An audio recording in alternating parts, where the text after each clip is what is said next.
श्रद्धा कपूरचा येणारा हिठा हा सिनेमा मराठी लावणी क्षेत्रातील अशा एका महान कलाकाराची कहाणी सांगणार आहे, जिने 9 महिन्यांची गरोदर असतानाही स्टेज सोडलं नव्हतं.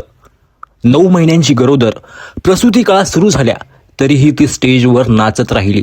ही गोष्ट आहे लावणी सम्राज्ञी विठाबाई नारायणगावकर यांची. जुलै 1935 मध्ये पंढरपुरात जन्मलेल्या विठाबाईंचं संपूर्ण बालपण तमाशाच्या फडात गेलं. वयाच्या अवघ्या 10-12व्या वर्षी त्यांनी रंगमंच गाजवायला सुरुवात केली.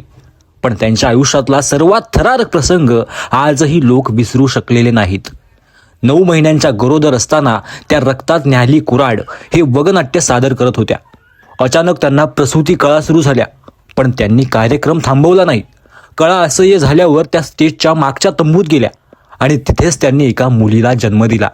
इतकंच नाही तर स्वतःच एका दगडाने बाळाची नाळ तोडली, कपडे बदलले आणि अवघ्या काही मिनिटातच पुन्हा स्टेजवर येऊन नाचायला सुरुवात केली. जन्म दिलेली ती मुलगी पुढे प्रसिद्ध लावणी नृत्यांगना मंगलाताई बनसोडे बनली. विठाबाई यांच्या कलेचा सन्मान म्हणून त्यांना 2 वेळा राष्ट्रपतींच्या हस्ते गौरवण्यात आलं. आता त्यांच्या आयुष्यावर आधारित इठा हा चित्रपट येत असून त्यात अभिनेत्री श्रद्धा कपूर विठाबाईंची भूमिका साकारणार आहे. तुम्हाला ही माहिती कशी वाटली कमेंट करून नक्की सांगा आणि अशाच व्हिडिओजसाठी डिजिटल चावडीला फॉलो करा.